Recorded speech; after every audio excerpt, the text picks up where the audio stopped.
have been, you know, called a lot of things, and I've heard a lot of rumors about myself, but never have I ever heard myself be called a pimp.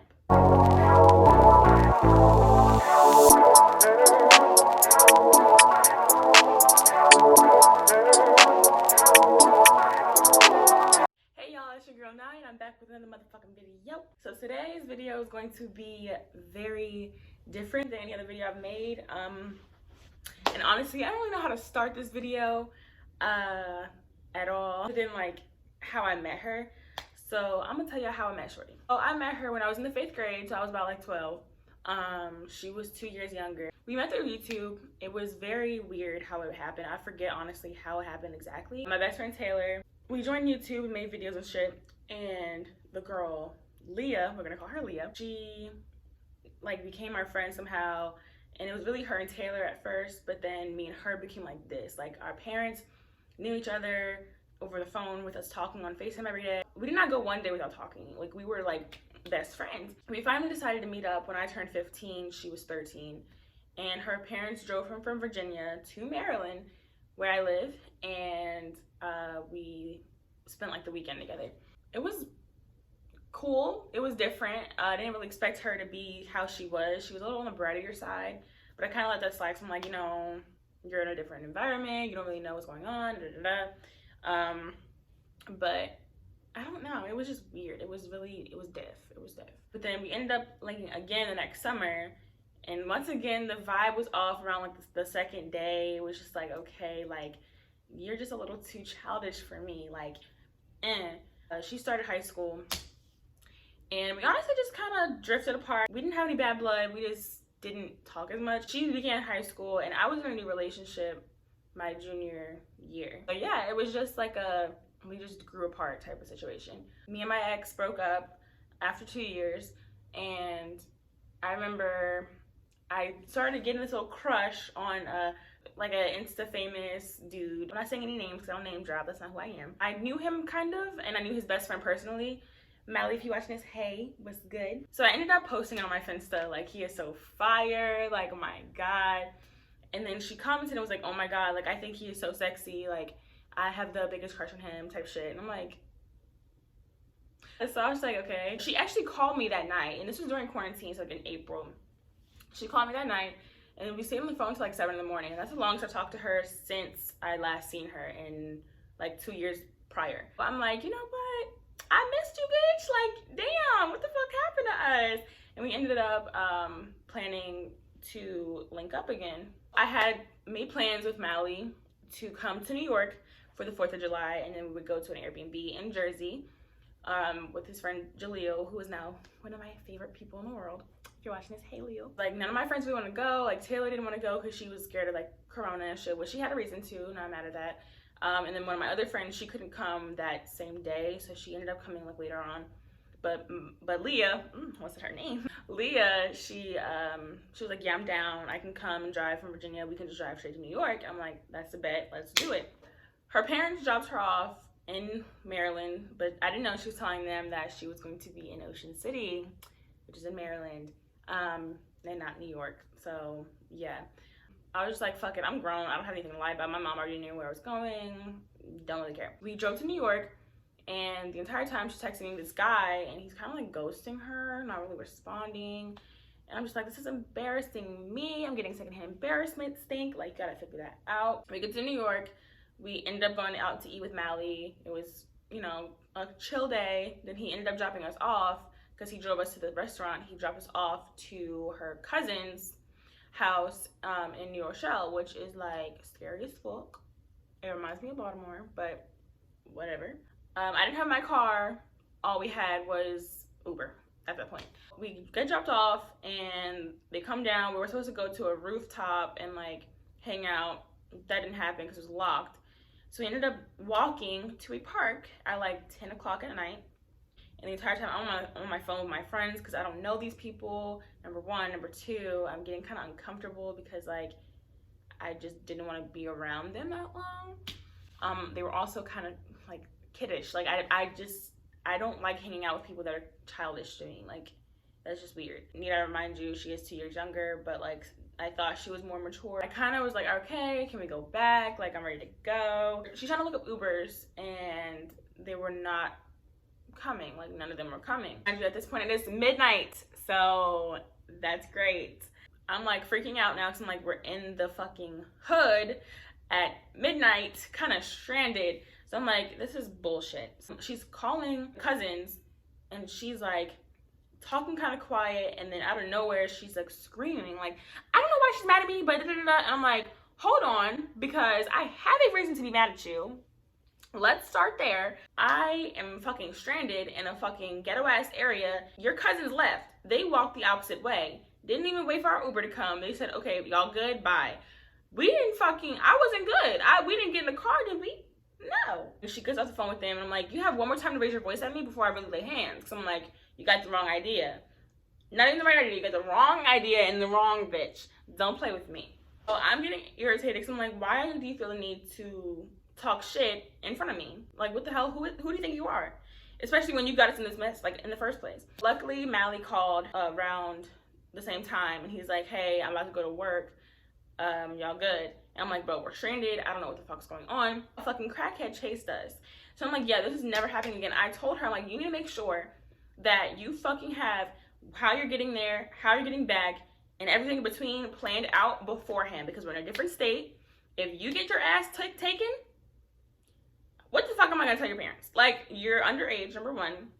Number two, I'm watching you. I'm literally like your guardian right now. Like, are you crazy?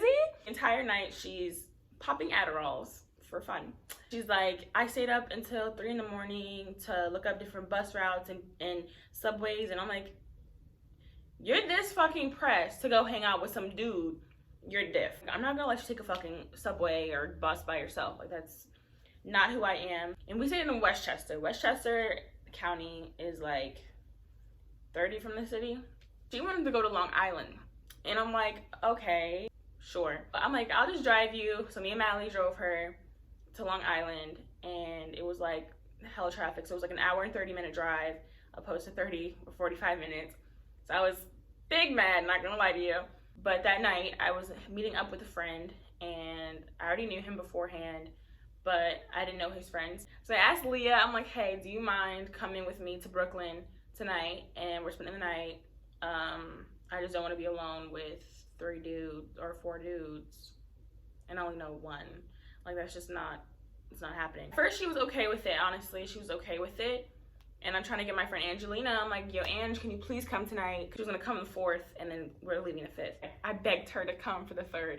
She's like, can you please come with me tonight? Because Leah's acting like, and she's in fucking Long Island, and it was this whole thing. Angelina, being the sweetheart she is, she was like, yeah, like, I'll come, it's not a problem. So she came in the pouring rain, thunderstorms and all, from Maryland to New York at night. So Leah, when she found out that Ange was coming, she's like, but she's coming, why do I have to come? I got her from Long Island, and it was on my way to Brooklyn, which is another 30 minutes out.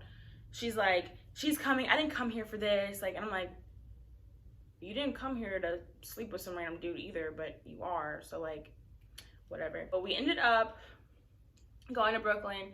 She was being really stiff the entire night, and I'm like, you know what, this is just not cool. Like, we came to have fun, it doesn't have to be like this. So we ended up going to sleep, and there was 2 rooms upstairs, 2 rooms downstairs, and she stayed downstairs. Me and Angelina, we went upstairs. She asked me, like, which one of the guys thought she was cute. I told her. She even texted me back saying he was cute. I have the messages still.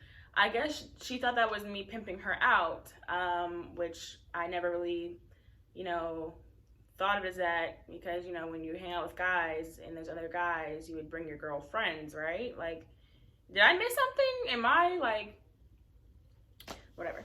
Next day, there was definitely a shift in her attitude, and I was just like, you know what, I'm not dealing with this today.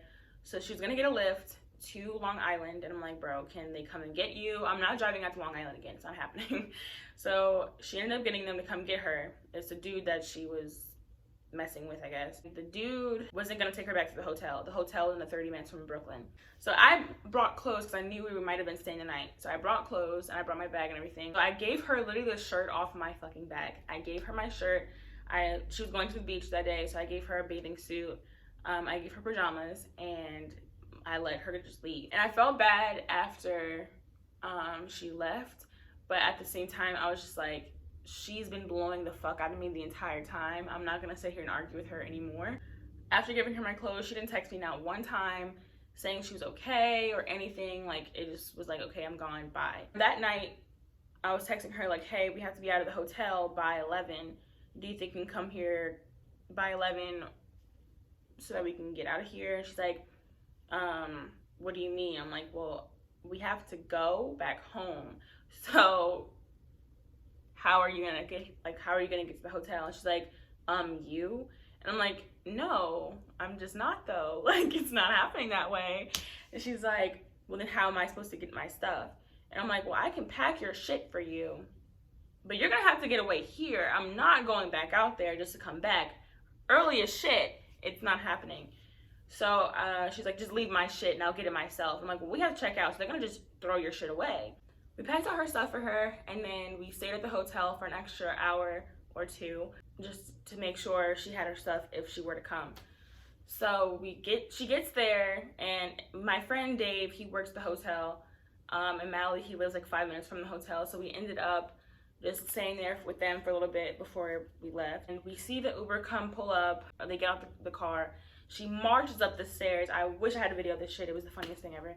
Marches up the stairs, comes back down, runs to my car, grabs the bag out of my car, slams my door, doesn't say shit to me. I immediately like was on go mode. So I'm like, you're not gonna disrespect me like that. I get out my car, I'm like, yo, what the fuck is up with you, yo? Like, are you fucking kidding me? I just packed your stuff for you. Made sure you were safe the entire fucking trip, even when I was not with you. And you still disrespect me. So then she's like, I didn't come here for all this, and you're just mad 'cause I didn't want to fuck with basketball players. So I'm like, mamas, let me just humble you right quick. Number one, she was mad because the dude that I had a little crush on, he was supposed to come, but he did not come. That's why she wanted to go to Brooklyn with me, because she thought he was going to be there. And then when she found out he wasn't, then it was a problem. But I'm like, you know what? You have a lot of fucking nerve to sit here and say that you didn't come here to fuck on basketball players, while the only reason you came was to fuck with someone that I had interest in. That's some grimy ass shit. Long story short, I ended up just leaving. I was like, fuck you, you have your shit, I'm gone. You're not gonna disrespect me like that. Like, find your own way home. Like, you found your way to fucking Long Island, you can find your way home. I left. That was the fucking 4th of July, or 5th of July, this all happened. The beginning of September, this bitch texted me on Instagram, and I had deleted her off of everything, unfollowed her and everything. She texts me on Instagram, and she says, basically like, oh, you remember how you didn't think I was gonna last with my nigga? Like, I'm here with him now, da da da da. I just want y'all to read verbatim what she's saying, because I can't make this shit up. And I was at work, so I didn't see it. So I ended up responding like a little bit later. But me and her went back and forth literally for like 2 days. And I basically told her, like, you must be on drugs right now. Like, did you pop your addies? Because you're coming at me slick. So then Taylor's like, I would have told her mother, because she's young as shit. I would have told her that she wasn't in Ocean City, she was in New York. So I DM'd her mother on Facebook. And I'm like, hey, just want to let you know about your daughter's whereabouts, da da da. This bitch fucking texted me back, her mother texted me back and was like, well, thank you for telling me shit I already knew. So I'm like, okay, y'all are some weird ass bitches. I'm like, damn, you're just as stupid as your child is. And my mom was like, Naijah. I'm like, but no, she's not gonna sit here and try to fight with me now. Child getting heated. Leah ended up DMing my mother on Facebook this long ass paragraph. My mom was not having it. She was like, you know, some things about this is not sitting well with me. I'm not entertaining no juvenile, arguments. So if your mother wants to talk to me, she can. She did not. The mother DMs me again and basically was like, you're not gonna fight her, so just leave it alone, just drop it. Yeah, you scary broad. My mother was about to get in your ass and you got scared. So that's that. But yeah, I just don't understand like how me trying to put my girl on with a dude, they both think they're cute, is like me pimping her out. Are you fucking kidding me? If I thought that for 1 second you were uncomfortable with something, I wouldn't have been like okay with you sitting there with some dude you're uncomfortable with. She wasn't uncomfortable with him, she was talking to him. Sure, she had a fucked up attitude most of the time, but I'm like, I'm not driving back to Long Island, so I mean, like, you can get an Uber, or like you can get your friends to come get you. But she stayed. So I'm like, you obviously weren't that fucking, like, fucked up about it. And my father said something that really was like, it made me feel better about the situation. So I'm like, did I really like make her feel that uncomfortable? So my father was like, if her mother really genuinely thought that you were trying to get her raped, because she told me I had rapist vibes. My father said if she genuinely thought you were trying to get her daughter raped, she would have filed a police report and got you investigated. But no, she did not, because she knows that that's not what you had in mind. Those were not your intentions. So I'm like, you know what? You're fucking right. You're fucking right. So yeah. Since then, this is why I'm making this video today, like right now, because I just got a text like earlier from her story, and the dumb bitch was just jumped because, you know, she's just stupid. You're a whack ass bitch ass nigga, like you really jumped me and my friend, bro, and I can barely walk. Like, trust me, there's something coming for you, bro. Like, fucking dead. The nigga dead ass slammed me, like, oh, what the fuck is wrong with you? What is wrong with you? Yeah, I don't understand children, and yeah, so that was my story, how I got accused of being a pimp, and yeah, I don't know, but it's whatever. But yeah, if I should do some more story times for y'all, because I have a few wild stories with females. I don't know why they all decide to be weird with me. If you want to hear some more stories, let me know. I'll definitely do them for you. But yeah, if you like this video, please give it a big thumbs up and comment down below what you want to see next, because I'm willing to do so. And yeah, guys, really check up on your friends and make sure they don't do fucking drugs, because when they do, they might call you a fucking pimp. So yeah. All right, I'll see you on the next video.